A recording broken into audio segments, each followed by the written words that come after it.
I've been working for the affluent Matthews family for 18 years and out of the blue they accuse me of being a bogus. I's the genuine Sarah was in tears pleading with her adoptive parents to boot me out because my presence made her feel awful. My real mom Laura grabbed me and dashed away terrified that the Matthews would try to keep us apart. You see, both of us were aware that the end times were looming. Laura owned land, a house, a convenience store, and some storage units, not just a bunch of meaningless numbers. On the flip side, Sarah's situation was rough. Can you get it, sweetie? Adoptive mom Grace held my hand earnestly the day before. Sarah had appeared with a DNA test asserting she was the rightful I's. She claimed she had been mistreated in the countryside by her adoptive mom. My true mother Laura, after raising me for so long, Grace and her husband had mixed feelings but hadn't decided what to do with me. But Sarah was all drama. She said seeing me reminded her of her swapped life and made her sad, even pulling out a fake depression diagnosis just yesterday. So Grace told me all that and I gave a small smile saying it's cool, just give me some time to pack. Sarah freaked out, insisting you can't take that, those are my things. Grace sensed something was fishy and scolded her. Sarah, don't be like this. Sarah started crying hysterically again. I've never worn a decent dress my whole life. Seeing her like that, how could I not feel bad? I couldn't handle it anymore. Sarah, my mom didn't do anything wrong, she wasn't wealthy, but she gave you everything she could. Sarah held her head, leaning into Grace. Mom, my head hurts so much. Grace thought she was having a meltdown and was beside herself with worry, scolding me. Mia, aren't you going to apologize to Sarah? What right do you have to make my daughter apologize? I turned around to see my real mom dressed and plaid like a country gal striding in. My eyes immediately welled up. Honestly, I'd been reborn in my last life shortly after Laura took me back. The glaciers melted and an ancient virus broke out, total apocalypse mode. We were all stuck at home, the countryside was better, we had land and could survive. The Matthews only had fake money, which was totally worthless. Later on, Laura was worried about Sarah, whom she raised for 18 years, and took the risk to bring her some food. She never returned. Laura was a straightforward, fiery-tempered country woman. She quickly pulled me behind her, giving Sarah a look that tugged at my heartstrings. I think she was reborn too. Sarah nervously backed away, looking at Laura like a stranger. Mom, I'm scared, I'm afraid she'll hit me again. Grace hugged Sarah protectively. It's all good, Mom's here, she won't hurt you. I rolled my eyes. Such drama. Grace scolded me, raising you all these years for nothing. Laura immediately lunged at her, but I stopped her. Glad you finally see her true colors, Mom, let's bounce. Laura grabbed my hand tightly, spitting at the Matthews. Watch out, don't come asking me for anything in the future. The Matthews family laughed at that. What could a wealthy family want from a country woman? I didn't take anything and left with Laura. Laura cursed all the way. I hesitantly asked, Mom, where were you before? Why didn't you come back? Laura looked at me surprised. Daughter, you're different. I chuckled secretly. Yeah, you're different too. When we first met last life, things weren't this smooth between us. Just like Sarah, I had some lingering feelings from my adoptive parents. Our bond grew only after spending over a year in the apocalypse together. Seeing me like this, Laura understood and got excited too. Mom will take good care of you this time. I sensed she was dodging the topic of not returning last time, but she quickly changed the subject. Mia, remember how many days until it happens? I thought for a second. A week. Laura shouted. Oh wow, young people really have great memories. Then she dragged me onto a train. We switched trains 4 times before getting back to the village in the countryside. Laura had built a house and cleared some land herself. My dad had passed away years ago and she had been raising Sarah alone all this time. To support her, she even opened a small general store in the village. Right after we got back, she went to the store and called up the suppliers. She hunted down all the flour and rice suppliers she could find and stocked up like crazy. I said beside her, you can't just buy rice and flour, get some canned and compressed foods too, they last longer. She waved me off. Don't worry about storage. I was puzzled why she mysteriously replied. Mom's got this thing called space. I was shocked. We got lucky. I nodded eagerly. Yeah, I earned some cash from drawing comics these past 2 years, about 20 grand. Let's spend it all writing things down. Laura had supply channels and could get anything. We stocked up on flour and rice first, then various meats. Having survived an apocalypse last time, she knew without me telling her when the essentials ran out she'd start with vegetables. We also grabbed sanitary products, clothes, and medicines. After all that, I quietly asked for some snacks like spicy strips, coffee, ice cream, and chips. Laura agreed. Take the tricycle out, grab the medicine while you're at it. Got it. In 3 days, Laura bought tens of thousands of pounds of grain, meat, and vegetables. She practically blew through her and my combined 40K savings. Her space really could store anything, keeping everything fresh. We could have enough to eat for over 20 years after she was gone. Last time I barely scraped by for 2 years. You just never see an end to it. All week we were busy buying, fetching, and organizing food. After another exhausting day, Laura and I laid on the rooftop stargazing. The local population was small, all self-built homes like ours. I was scrolling through an app on my phone and saw Sarah live streaming her real daughter's return routine. She was crying her eyes out about past abuse too. Bad. Most online folks weren't fools, and the comments tore into her. Wasn't easy for a widow to raise you right, an uneducated woman acting as both mom and dad. How gentle can you expect her to be? Trying to incite cyberbullying against your adoptive mom. Thank God she's not your actual mom. Sarah cried and ended the stream. I smirked a bit with headphones on. Laura didn't know what I was watching. She was fanning off mosquitoes with a big palm fan. Then she suddenly said, Mia, we're set for food, but what about the villagers? I thought they wouldn't believe us if we told them. Honestly, I'd already used an alternate account to post warnings on a bunch of forums. Nobody believed me. Out of a dozen posts, only 2 comments called me crazy. Laura asked, so what now? Share the food with them when it happens. That won't work, we can't share that much, plus we've spent all our money. She felt guilty. I thought long and hard and came up with an idea. Mom, let's borrow money tomorrow. Be bold, borrow as much as we can. Laura was startled. Borrow money for what? To buy supplies for them and store it at our place. We're just regular folks, that's all we can do. Laura jumped up. Sure, why wait for tomorrow? Let's do it now, no time to waste. Laura really went for it. She knocked on every door in the village claiming she had cancer. She asked for tens of thousands, sometimes even more. To my surprise, many villagers actually gave her their retirement money. But this needed to be done secretly at night, since it was the middle of the night. Word didn't spread. Laura and I went around like bandits, borrowing from every household. By morning, everyone realized Laura had visited every single house. She looked like a scammer, conning the whole village out of their retirement funds. With dawn came an angry mob at our doorstep. Luckily, I had the foresight to drag Laura and escape overnight. No way we could explain this. We spent 4 days outside buying and hoarding groceries and staples. We blew through the borrowed hundreds of thousands by then. Laura was getting nervous. What if the apocalypse doesn't come, Mia? She asked. I laughed through my tears. Then we just pay our debts, anything's better than the apocalypse. But like before it came.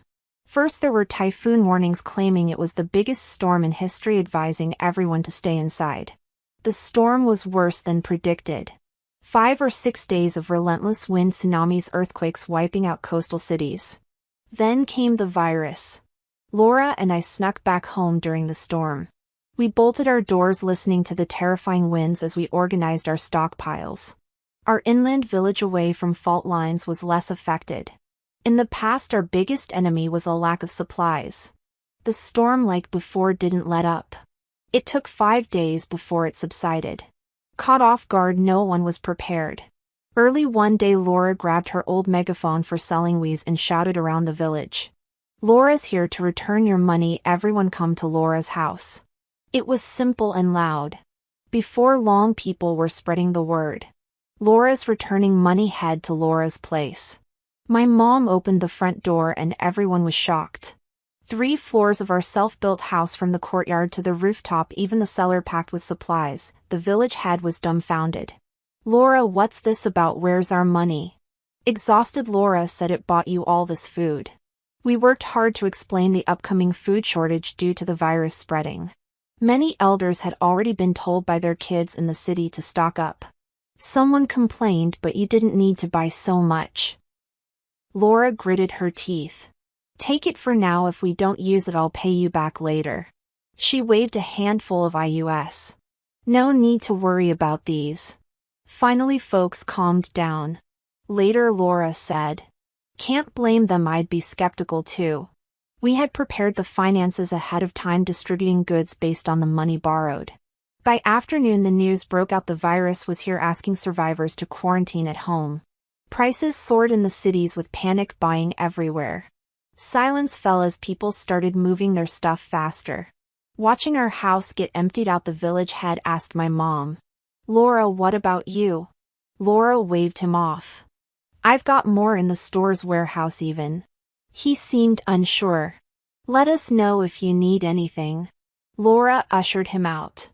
I got it. Once the door locked, we passed out on the sofa, not bothering to go upstairs. Lots to prepare for. In 3 months the power would be out. When we stocked up for the villagers, Laura made sure to get refreshed produce and storage-friendly items like compressed biscuits and canned food. We didn't even unwrap the packages for safety. She secretly told me. We got to eat fresh stuff. We bought tons of food-grade storage buckets and cooked piles of rice. The plan was to cook it and stash it in Laura's space so we could eat it as needed. While the rice cooked, Laura was busy making dough, teaching me at the same time. We were sneezing nonstop while kneeing. I joked. I bet they'll curse us when they find those cans. Laura was more optimistic. Nonsense, we're just sneezing from the flour. She suggested opening the window for better airflow. When we did, we heard the old widow across the street yelling towards our window. You heartless thieves stole the old lady's burial money. The wind was so strong it carried away most of her shout.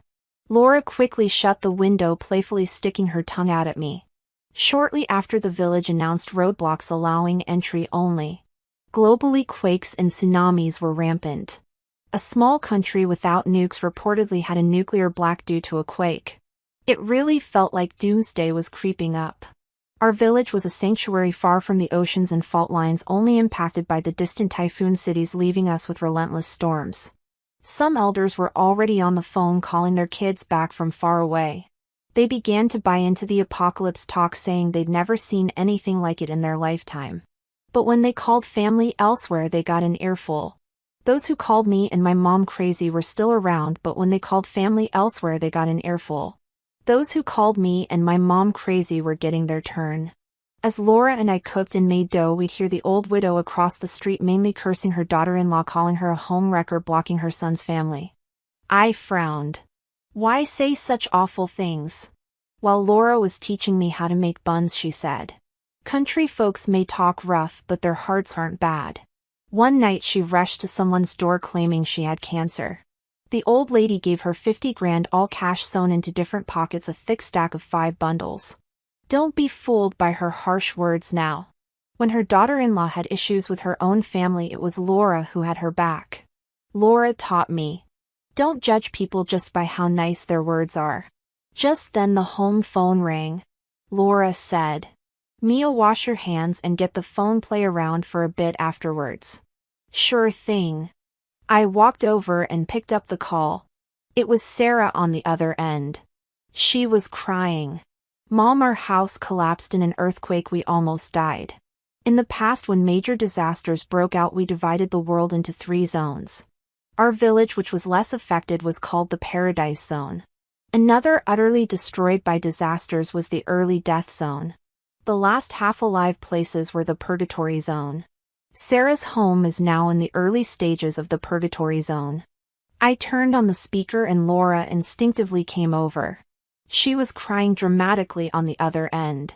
Mom, we're all crammed into a survivor base and conditions are terrible. We're rationed on food. I only get some crackers and canned food because my birth mother is sick. She gets all the fresh veggies. Mom, last night I dreamed of your pumpkin rice. Could you send me some pumpkin? I glanced at Laura, her expression shifted, constantly lost in thought. I said, Sarah, are you out of your mind? Everyone's under quarantine and you want my mom to send you pumpkins? Sarah was surprisingly shameless, crying even harder. Mia, I'm sorry, I was in a bad mood before. I have depression. Please don't stop Mom from talking to me. We were together for 18 years. I miss her. I responded. You miss the pumpkin, not Mom. Laura, kneading pumpkin bread, gave me a helpless look. I angrily hung up the phone. Laura silently continued kneading the dough. In the past, I used to hate Sarah with a passion, not just because she alienated my adoptive parents from me, but because she later took my birth mother away too. But after being reborn, my mindset changed in a strange way. Maybe after surviving the apocalypse, I just became indifferent to her. Turns out, the best revenge is ignoring your enemy, and it felt amazing. In the evening, while surfing the net, I accidentally stumbled upon her live stream. She actually recorded and edited our call, cutting out the part where she asked for pumpkin, leaving only the bits of her crying and me yelling at her. This time she seemed to have figured out how to gain attention on social media without fully accusing Laura in front of the camera. She cried. I don't blame her. I know she envies me. She took away the love from both sets of parents. I was about to scroll away. Suddenly she said, Thanks to the top supporter for the gift. I spit out the sip of water I had just taken. Laura rushed over. What happened? Water too hot? I coughed. I'm fine. Laura ruffled my hair and glanced at my phone. Oh, she's doing that again. She used to do this. Oh yeah, always on her phone. Who knows what she was up to? No wonder she's so good at it. I said. She could make money from this. Laura waved it off. Nah, never made a dime. Looking at her growing fan base, I thought she could probably earn some cash now. This Sarah, she's not just she's got ambition and drive. Seeing Laura unbite, we started watching her live streams out of boredom. Now we might be part of Sarah's popularity strategy. She started calling us frequently, then immediately edited and showcased it in her live streams, sometimes even when I hadn't said anything. She crafted entire stories out of thin air. As her fans kept increasing, I was amazed. Isn't it the apocalypse? Why are people still so into this drama? The more Laura watched, the less she cared. After kneading dough for 2 months, she started experimenting. She sculpted little bunnies and pie heads out of the dough. One day Sarah called again, this time maybe not recorded. She said, Loser, do you know how much I made in 2 months? 200 grand. I sigh. You have the worst timing. Sarah was confused. What do you mean? I didn't answer and hung up. The next day I heard her city, London, got hit by another earthquake. The base stations broke, causing an internet blackout. She couldn't even log onto the platform, let alone cash out. After 2 months of staying home, various geological disasters started to fade. The skies slowly cleared up and the ground became stable. However, as human activities began to gradually resume, a virus spread even faster across the globe.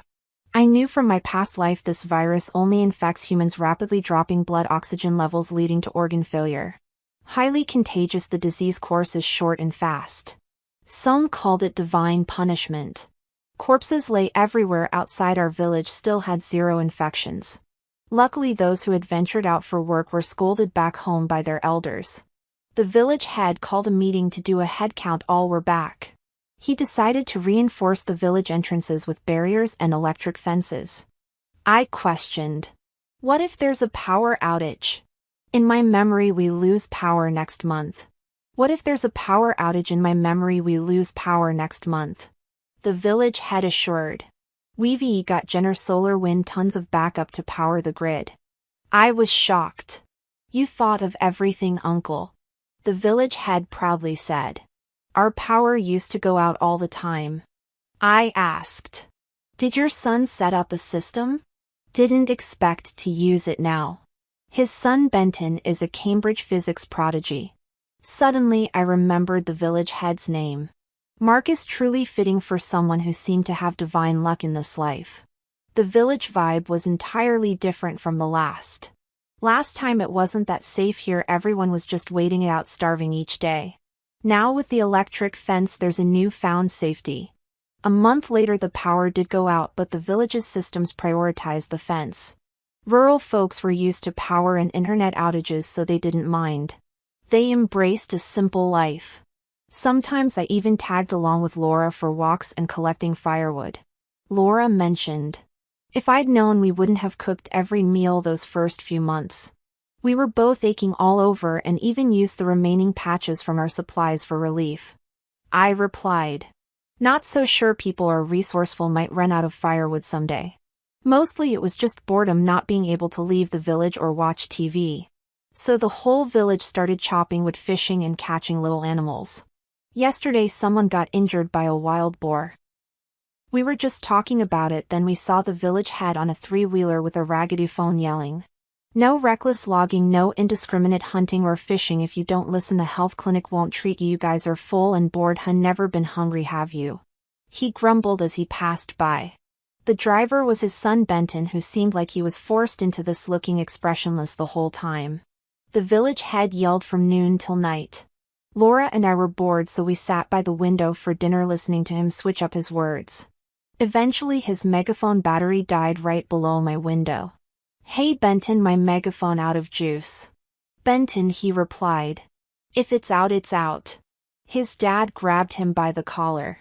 "I don't care, you better solve it." Benton looked at his dad like he was dealing with a brat. I leaned out the window. "Uncle, I got batteries size C right." The village head was thrilled. Yeah, toss them down." So instead of running downstairs, I just threw the batteries down to him. Benton sighed and had to continue driving his dad around the village. Late at night, Laura and I were winding down after a big meal. We heard the village head shouting from the entrance, "Get lost, leave, and you're not part of our village." Laura and I were stuck, so we joined the villagers to check out the commotion. We didn't expect what we saw. Sarah showed up with 6 guys looking like they'd been through hell. They were skinny and in ragged clothes. "Uncle, please let us in." When Laura and I got there, it seemed the whole village was already there. Everyone was pretty bored. A neighbor munching on sunflower seeds commented, "Does she have no shame? Used to call us bumpkins. Who knows if they got some virus on them?" "Laura, don't soften up now." "Yeah, they might get the whole village sick." Laura ducked behind me. Thankfully Sarah didn't see us. She was eyeing the neighbor eating sunflower seeds like a starving wolf, making them step back. "What's happening here? Why are you asking someone's eating sunflower seeds at a time like this? What kind of family can afford sunflower seeds now?" Sarah took a step forward, involuntarily grabbed the electric fence and got zapped. Neighbors exclaimed. I looked around and saw everyone was watching her like she was a circus act. Clearly Sarah hadn't made many friends here. Benton pulled his dad aside. "Dad, these folks don't mean well." He adjusted his glasses, looking coldly at those with Sarah. "What's the plan?" the village head asked. "Tonight I'll crank the electric fence to the max. Don't forget to beef up patrols." "Okay." Laura overheard and stepped forward before I could pull her back. "Mom, let's go." I warned her with a glance. But Laura didn't hesitate. She spun around and left with me. Even after bringing Laura home, Sarah's arrival kept me tense. The memories from before were terrifying. Beyond typhoons, tsunamis, and earthquakes, it was a virus that truly paralyzed society. The X virus started spreading through bodily fluids, excrement, and fleas or mosquitoes carrying the virus. Soon it would evolve to spread via respiratory droplets. Looking at the folks with Sarah today, they were so skinny, who knows if they're infected. I was up late peering out the window towards the village entrance. The village head in Benton managed to send most of the curious villagers home, but we could still hear Sarah's gut-wrenching cries from my place. As I fled, Benton passed by below. "Benton." I waved to him. He looked up at me and stopped. I motioned to Laura and dashed downstairs. "Benton, what if she causes a ruckus all night?" Benton reassured. "Let her, don't worry, we'll have folks guarding the entrance tonight." "But you can't guard forever. What if someone gets soft-hearted? Our village hasn't been through storms like this. Our moral and legal beliefs aren't broken yet." To put it simply, hundreds of people in the village could have hundreds of different ideas. Just one troublemaker complicates things. B looked at me surprised. That's something I overlooked. I gave him a loaded look. How can we make her stop talking? He glanced at me then threw out. The villagers wouldn't accept it if it were up to me, just shoot her from a distance for world peace. He saw through me but disagreed. He even advised. When law and order fall apart, we can't just open Pandora's box. Benton and I disagreed here.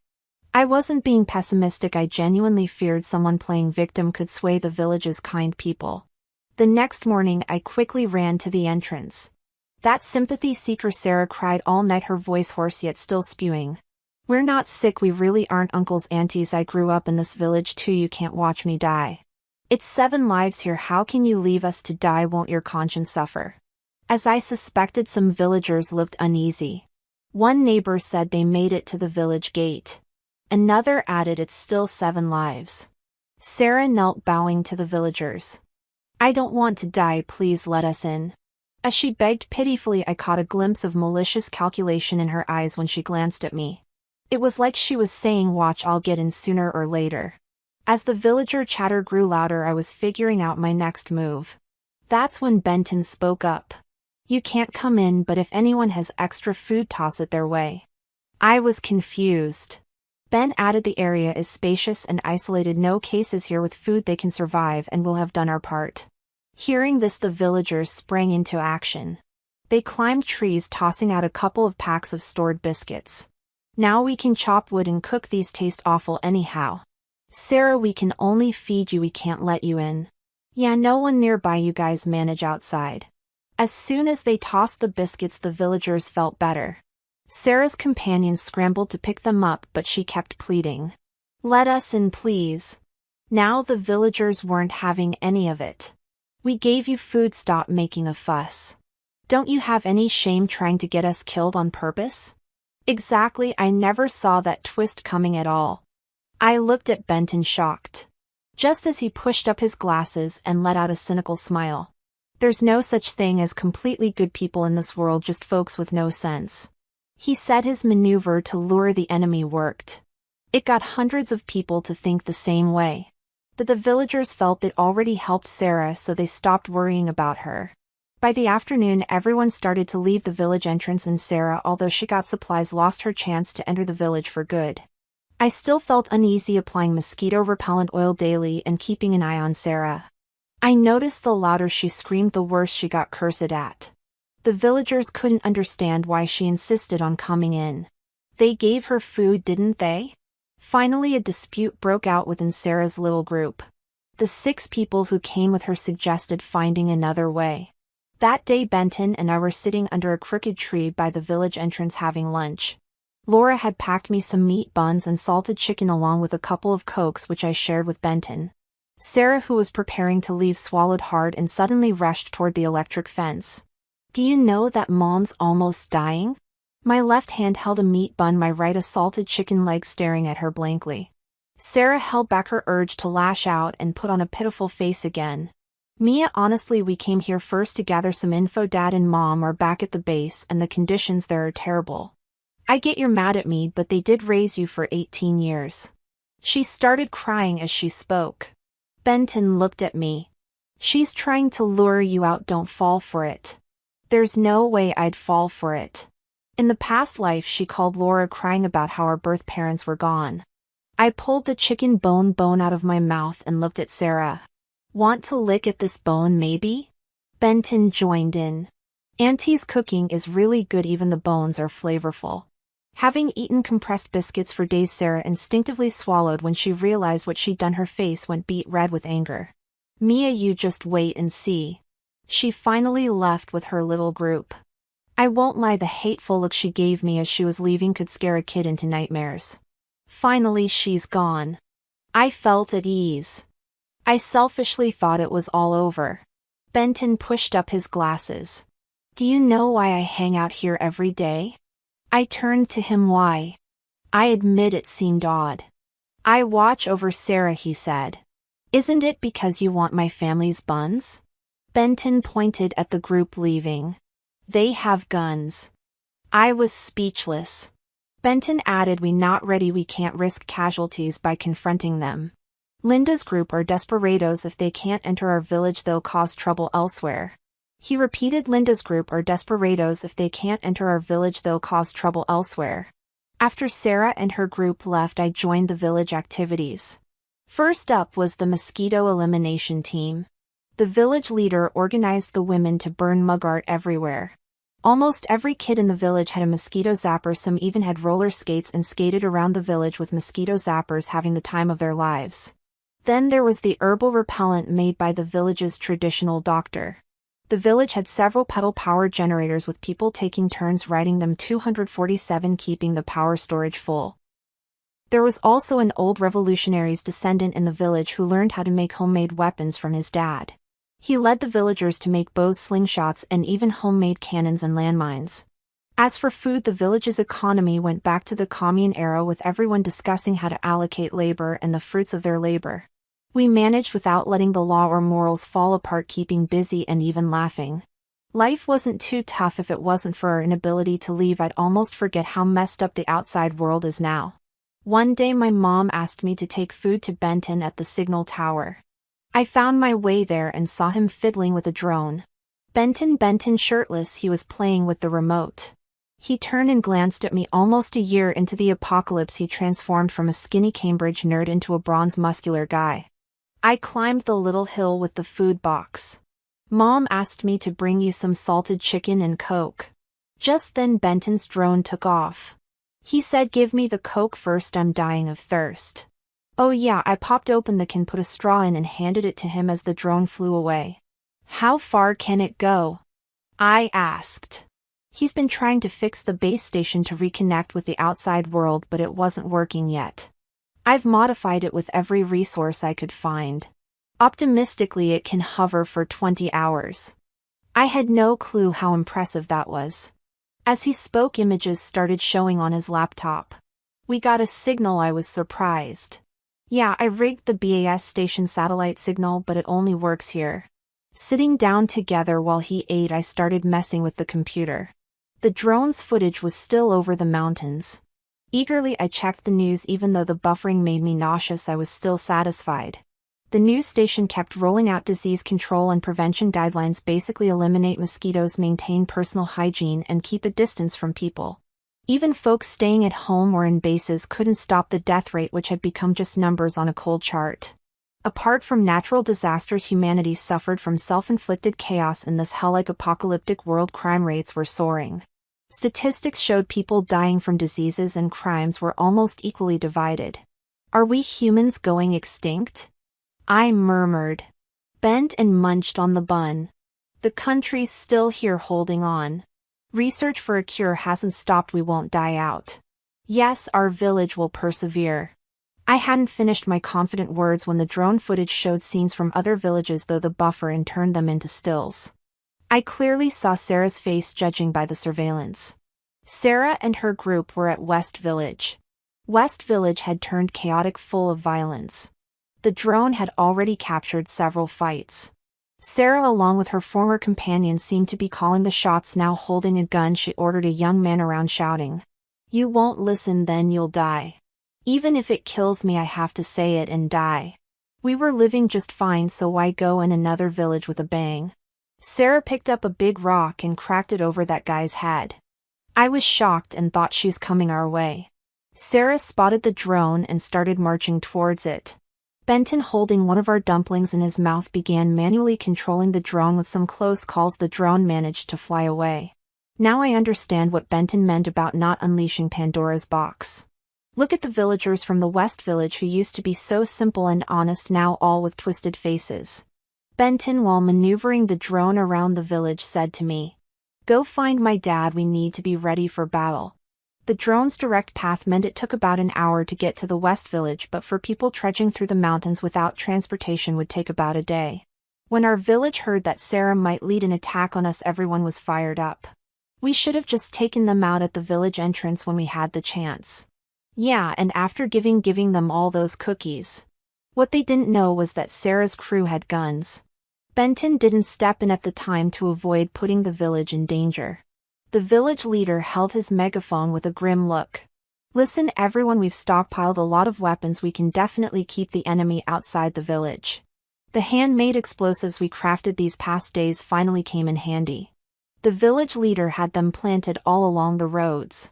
Our village stayed organized, not collapsing into chaos. People like Laura and me, the vulnerable ones, weren't put on the front line. As everyone bustled around, I noticed Laura looked pale.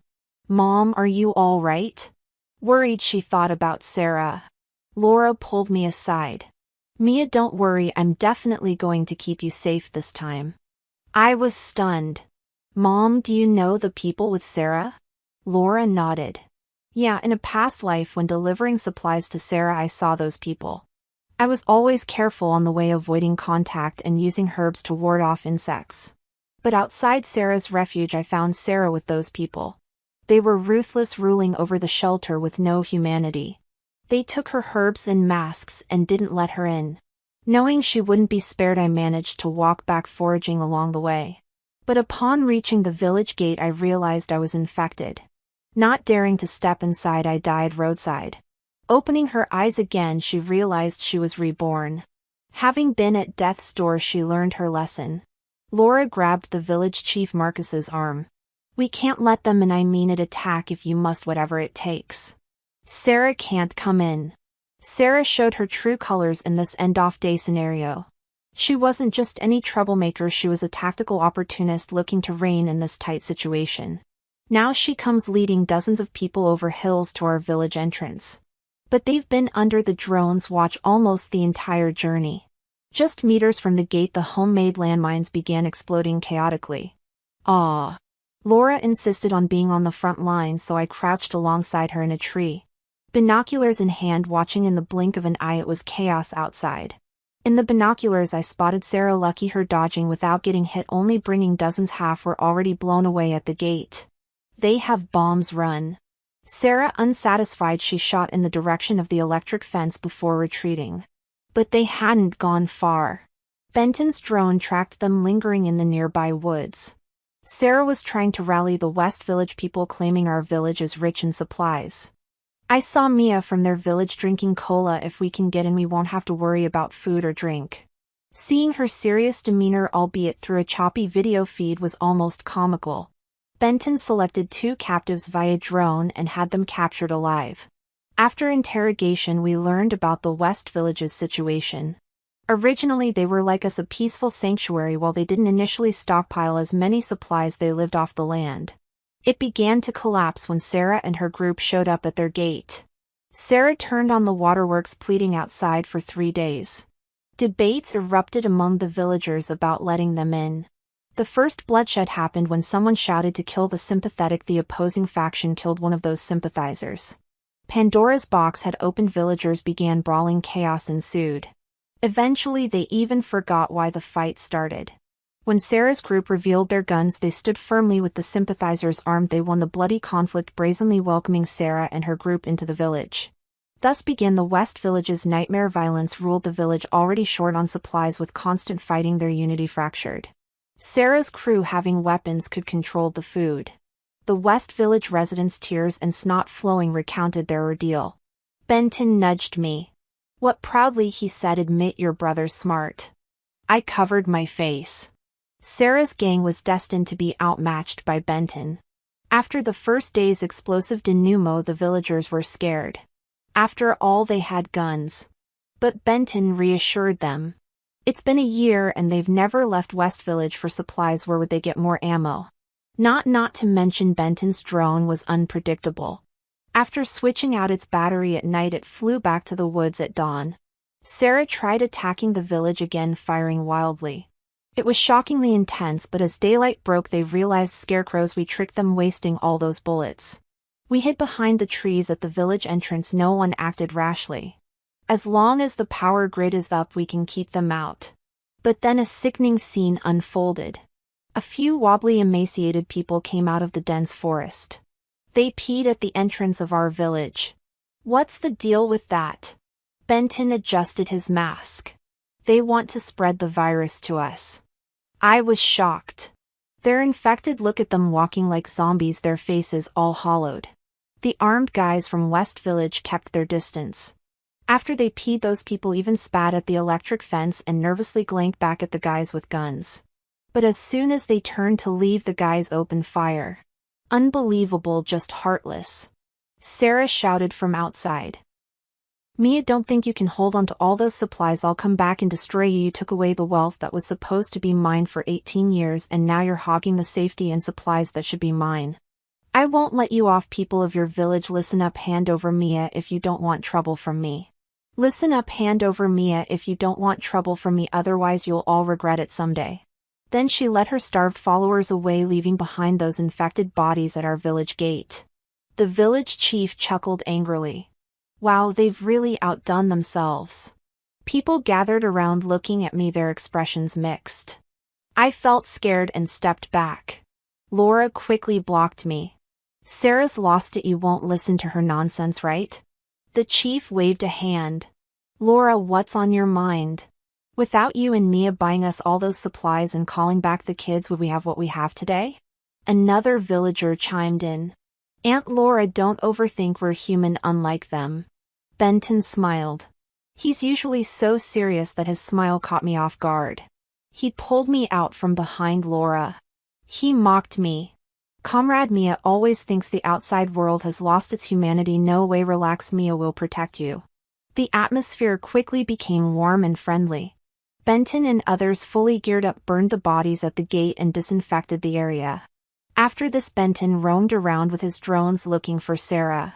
To be honest, given the current situation, everyone prefers staying home as long as they're not infected, waiting for a cure, except for lunatics like Sarah who would bother us.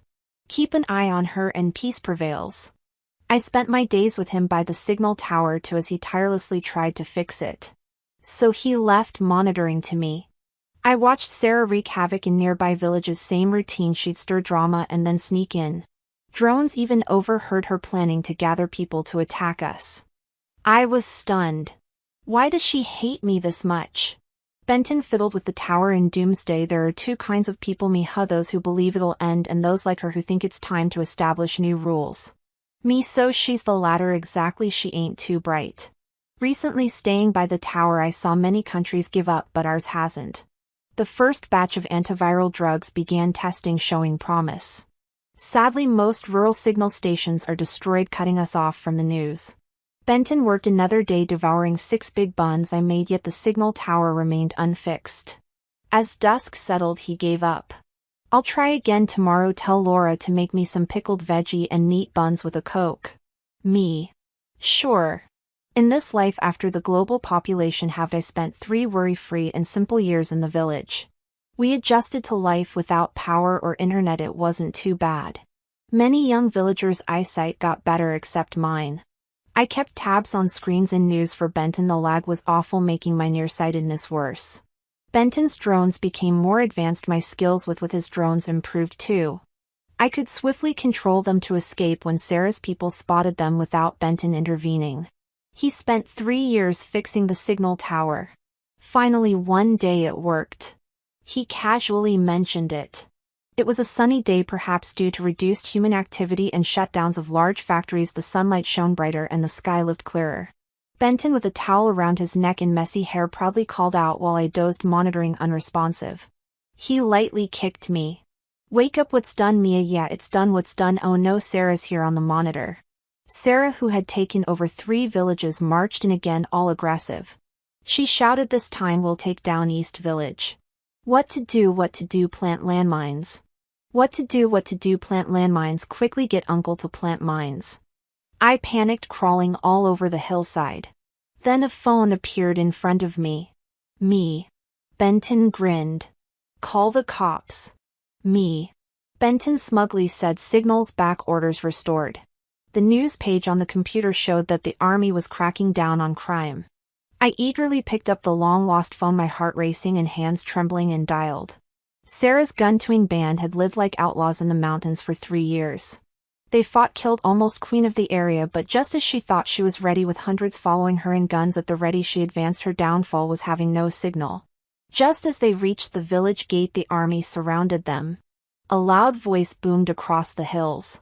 You're surrounded, drop your weapons and surrender immediately. The antiviral drug is in use, the apocalypse is over, society's returning to order. Shell-shocked, Sarah's men panicked. Really, the virus is under control, we won't die. I was hiding behind the power grid watching Sarah's face through binoculars. She seemed so shocked and unwilling to accept what was happening. No way, the apocalypse can't be over, you all have to listen to me, come back here, my era is just beginning.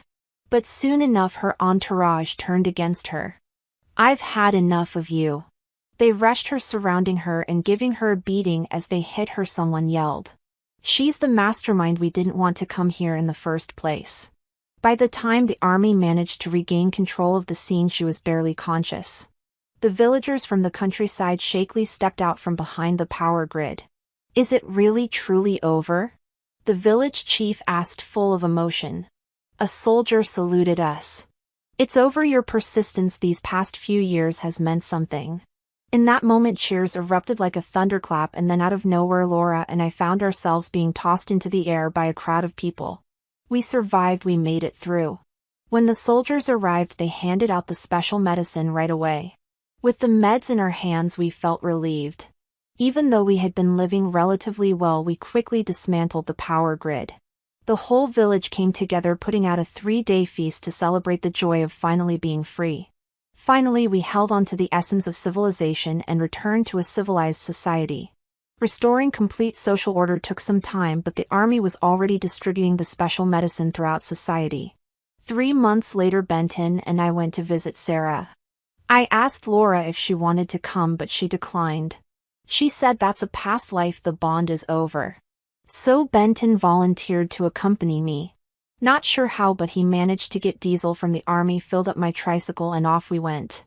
Sarah wasn't dead. When I saw her she was paralyzed from the waist down and stuck in a hospital bed. The sight of me made her wet the bed.